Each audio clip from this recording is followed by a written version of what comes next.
Come on, 2, 3.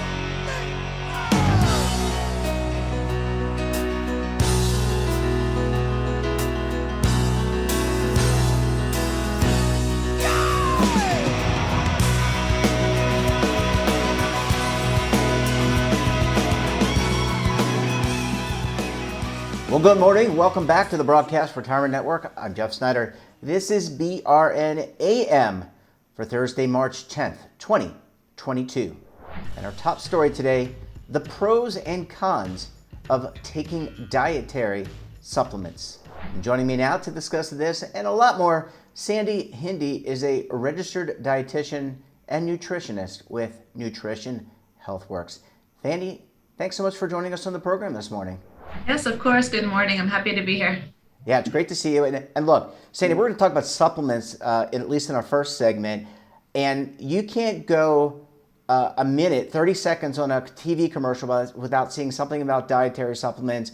Or I was scrolling through Amazon looking to buy Chutes and Ladders, the board game for my nieces, and I found, omega-3s. How important are some of these dietary supplements to our overall nutrition? Do they serve a purpose? Yeah, that's a really good question. I definitely feel like they serve a purpose. I see that they kind of they fill in the gap for the foods that we're not consuming. I definitely feel like we shouldn't be relying it fully. We should make sure that we're having a well-balanced diet.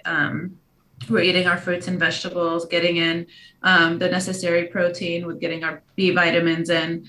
But sometimes that doesn't happen, right? People are not eating as well nowadays. We have like the standard American diet categorizes how Americans are eating, and 75% of them are lacking in fiber, lacking in a lot of fruits and vegetables that they should be consuming to get all that nutrients. So there is a lack and need in the American diet.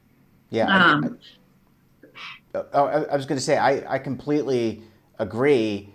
And so as a complement, I guess we're talking about the whole word supplement means to complement, to be a part of. It doesn't replace. You can't not consume greens and just take a tablet that's going to make you feel better, or at least give you what you need. It might give you some of it, but at the end of the day, it may not really replace what you're supposed to consume in terms of whole foods.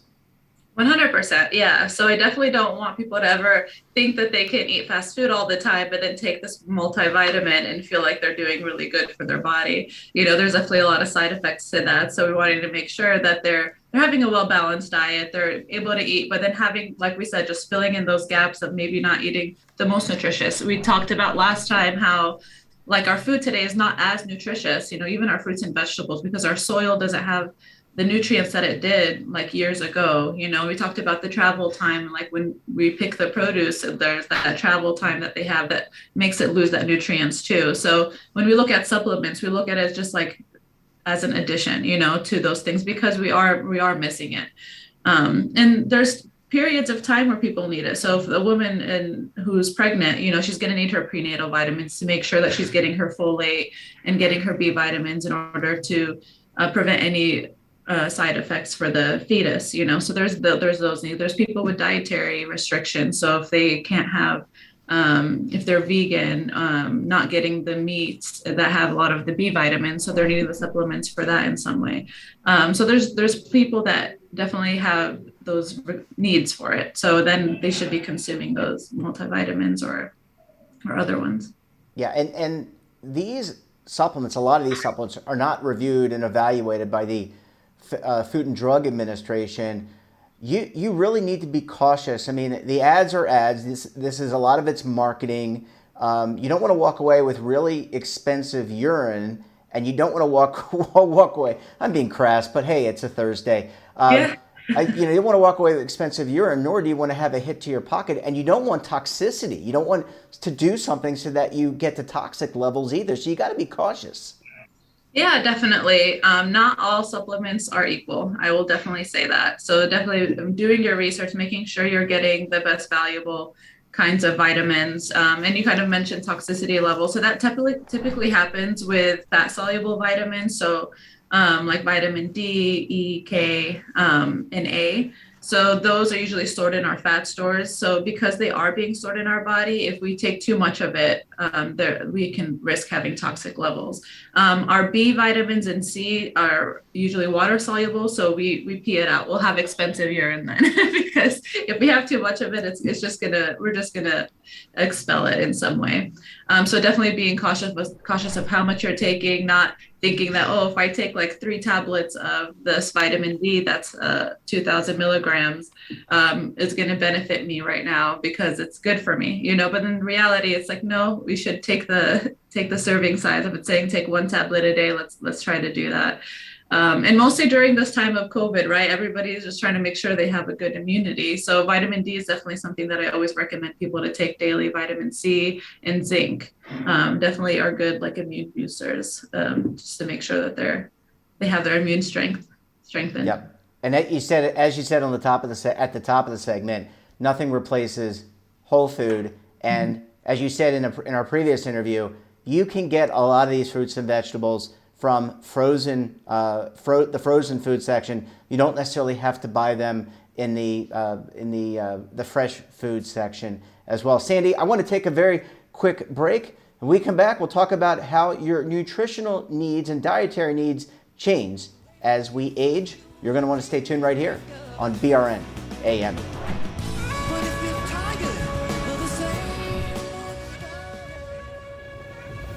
Imagine a new television network that will make you richer, healthier, and in control of your financial future.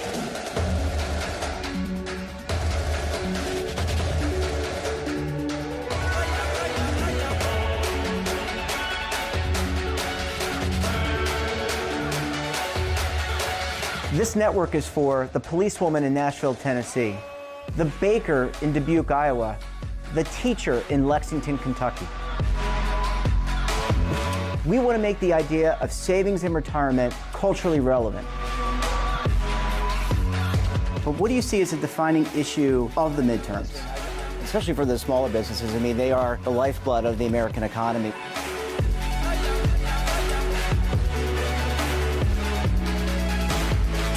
Featuring exclusive interviews, current affairs, and docuseries. 33 years old, you retired early. The philosophy is money only matters if it helps you live a life that you love. But you got to start thinking about retirement as soon as you get in. The Broadcast Retirement Network will drive very high engagement with premium partnerships.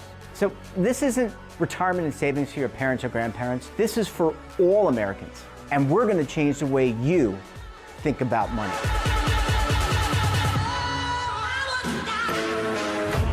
Welcome to the next frontier of retirement and savings. This is BRN, the Broadcast Retirement Network. Are you stuck with a low credit score? A credit report and score that's causing you to be denied credit or pay higher interest rates than others for the same things? Then do what Terrence did and call Credit Repaired for your free credit evaluation to help restore your credit. I started thinking about buying a new house, and my score wasn't where I needed it to be. I called and spoke with one of the representatives, and we just had a good conversation, and I liked what he was saying. Just one call for his free credit evaluation was all it took to start back on the track to repairing his credit. I'm seeing the deletions and I'm getting the report, so I know something's being done. It does make a difference to me. All it takes is one call to get started. Credit Repair has given me a second chance to have a better credit score. Don't let a low credit score hold you back another day. Do what Terrence did and make the call for your free credit evaluation. Call 800-819-4152. That's 800-819-4152. Again, 800-819-4152. Welcome back. We're talking this morning to Sandy Hindi, a registered dietitian and nutritionist with Nutrition Healthworks. Sandy, thanks so much for staying with us this morning. Yes, I always love being here. Super fun. Yeah, and we appreciate having you and getting a little bit of insight. I mean, we can't do your expertise enough justice in the 20 minutes that we have, but I think just scratching the surface, giving people some ideas to think about and some takeaways is really important. So let's talk about our dietary needs. They change over time. So the 20-year-old Jeff Snyder, who by the way had hair, is very different than the over 20-year-old, the over 40-year-old Jeff Snyder, right? So our needs will change just in accordance with our life, and we need to adapt to that. Yeah, definitely. There's a lot of body composition changes, needs. So definitely the older you get, the more we're trying to evolve what we're intaking. Mostly when it comes to even just calorie needs. The older you get, the most of the time your calorie needs are lower. And that happens to be because the older we become, the less muscle mass we have, unless you're really going to the gym and taking care of yourself. Sometimes we just lose muscle mass, we get more adipose tissue. And because of that transition, it kind of actually lowers our metabolism. So we don't need as much calories to kind of function and do what we need, what our body needs. So it's just being cautious of that. Yeah, and I was going to say, even famed bodybuilder Arnold Schwarzenegger, I read recently, he was red meat, eggs. He has gone away from lifting weights, using more bands to reduce pressure on the joints, but he's also gone to more of a vegan lifestyle. He also had, I think, some cardiovascular issues. I think he had open heart surgery, maybe as a result of some of the steroid use and some other things. But that's a prime example of how he has adapted. He's got to be in his 70s, late 60s, early 70s. So he has really adapted his lifestyle. It's the same for regular people. Yeah, 100%. It's also, I think in just in general, not even just the older you become, I think in America, we just overconsume red meat, right? If you look at hundreds of years before, like meat was not readily available. It was something that they had once in a while, and it was a very healthy way to consume it. Now, every day, people can have meat, can have chicken, can have all these different things that we just overconsume it, right? And when we start to overconsume anything, even though it might have good benefits to us, we'll see side effects of that. And so we see with cardiovascular health issues, with people consuming high amounts of red meat, and also there's a lot of different things. So we always talk about like sodium levels as well. The older you get, being more cautious of it, because we retain a lot of water with high sodium. Even with my younger clients, we talk about sodium intake if they're having too much, because there's a lot of risk of that in the future. And what tends to happen with people who are mostly like really older, like their taste buds tend to change. So they need things that are saltier and sweeter, because they're not being able to taste the slight saltiness in something. So then they're more likely to put more salt in their food. So educating them on different ways to season their foods, instead of it just being purely salt. So there's things like that just to be aware of. Yeah.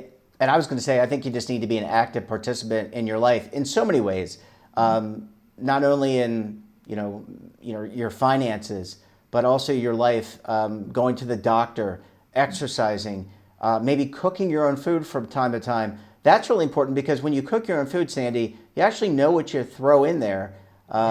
It's a little bit different when you go to a fast food chain or a restaurant where they're going strictly on taste. They may throw not just a dash of salt, they may lob it in there just to get a better taste. Yes, that's something I talk about constantly with my clients. We'll see my clients who have high blood pressure, and we're trying to manage that, and they're eating out very frequently. And I'm like, well, anytime you eat out, just realize that you are consuming a crazy amount of sodium in that food, because you're not having the full control over it, right? So when you're at home, you definitely can choose different seasonings. You can choose how much salt you're going to be putting. And I think we talked about this in the last segment. It's just 2,300 milligrams of sodium, which is like a teaspoon. So it's really small amount, of how much salt we should be consuming. So learning how to use herbs, learning how to use different spices that don't have the added sodium in it is super helpful, mostly the older we become. Yeah, and lastly, disease is rampant: obesity, diabetes, cancer, right? And it's happening to younger people. It's not just mature people. Diabetes, especially high glucose levels, all that kind of stuff is really having an impact. So it's really better. We talk about eating well overall, but really, the earlier you start, the better off you're going to be, and the longer you're going to live. And I think at the end of the day, that's the end game for everyone. I want to live as long as I can and be happy, healthy, and enjoy the company of others. Yeah, exactly. And that's definitely the goal. And that's why educating, the younger you are, we can educate you and tell you how to eat, the better it is, right? Because we want you to start at a younger age, but it's never too late. And I always say that to people: it's never too late to start taking care of your health. It goes a long way. Just to make small changes each day. I never encourage anybody to take on like huge changes, like multiple things, like trying to incorporate working out, eating healthy, removing the sodas, doing all of that. It's just not sustainable for that person because they feel it's like a drastic change. So it's just look at one part of your life where you feel like needs some change and some adapting. And then we're focused on just that one thing and perfect it, and then start looking at other aspects of your health. Then it becomes more sustainable. You're more likely to stick to it. And then you're going to realize those changes. I have a lot of my clients, by switching, just increasing their calories for breakfast, you see that their energy level during the day is so much better. They tend not to eat so much in the evening and just like snack a lot because they don't feel like they ate enough during the day. So there's little things, or their sleep is also getting better because they feel like they're fueling themselves very well throughout the day as well. So little things that you can do can drastically change your health and your lifestyle. Yep, absolutely. And you can take a selfie from your kitchen as you're cooking. You can do a TikTok or an Instagram. There are lots of ways that you can feed your audience if you're an influencer. Sandy, we're going to have to leave it there. Great to see you again. Thanks so much for joining us, and we look forward to having you back on the program again very soon. I look forward to it. Thank you so much for having me. That wraps up this episode of BRN AM. Have a topic of interest, someone you think we should talk to? Well, hey, drop us a line. And don't forget, for all the latest curated news in lifestyle, wellness, finance, tech, so much more, and all in one place, check out today's edition of our daily newsletter, The Morning Pulse. Want to see our latest content or search our archives? Well, check out our website. That's www.broadcastretirementnetwork.com. It should be right below me. And our streaming partners like Amazon, Roku, Samsung, and over 100 more. We're back again tomorrow. Until then, I'm Jeff Snyder. Stay safe, keep on saving, and don't forget, roll with the changes.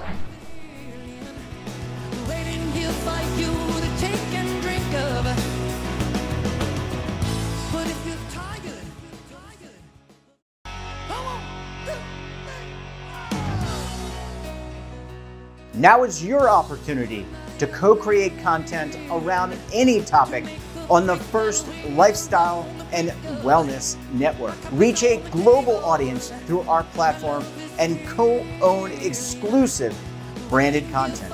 All of our programs are available on demand and also as audio-only podcasts, so you can take us on the go.